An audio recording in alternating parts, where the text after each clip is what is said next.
हाथी और शेर की कहानी। एक बार एक जंगल में एक शेर अकेला बैठा हुआ था। वह अपने बारे में सोच रहा था कि मेरे पास तो तेज, धारकदार, मजबूत पंजे और दांत है। साथ ही मैं एक बहुत ही ताकतवर जानवर भी हूँ। लेकिन फिर भी जंगल के सारे जानवर हमेशा मोर की ही तारीफ क्यों करते रहते हैं।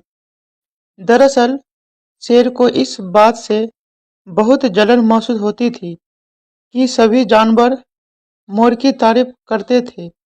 जंगल के सभी जानवर कहते थे कि मोर जब भी अपने पंख फैलाकर नाचता है तो वह बहुत सुंदर लगता है।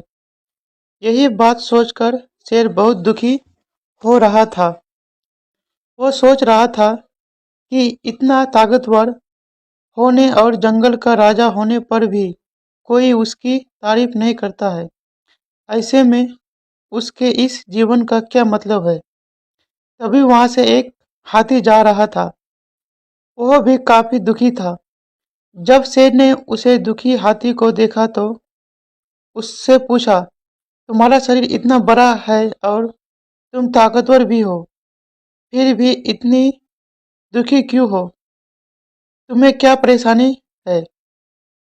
दुखी हाथी को देखकर शेर ने सोचा कि क्यों न मैं इस हाथी के साथ अपना दुख बांट लूं। उसने आगे कहते हुए हाथी से पूछा कि क्या इस जंगल में ऐसा कोई जानवर है जिससे तुम्हें जलन होती हो और वो तुम्हें हानि पहुंचाता हो?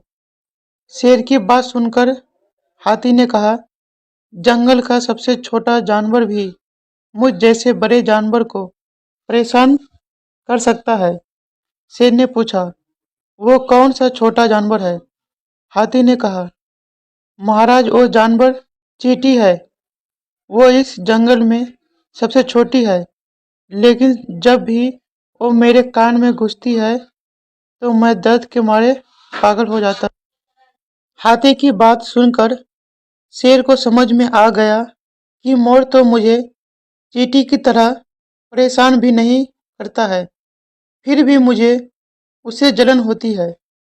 ईश्वर ने सभी प्राणियों को अलग अलग खामियां और खूबियां दी है। इसी वजह से सारे प्राणी एक जैसे ही ताकतवर या कमजोर नहीं हो सकते हैं। इस तरह शेर को यो समझ में आ गया कि उस जैसे ताकतवर जानवर में भी खूबियां के साथ कमियां भी हो सकती है।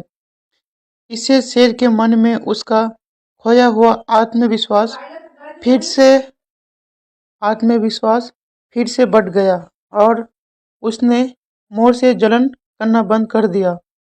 कहानी से सीख, हमें कभी भी किसी की खूबी देखकर उससे नहीं जलना चाहिए, क्योंकि हम सभी में श्रेष्ठ है।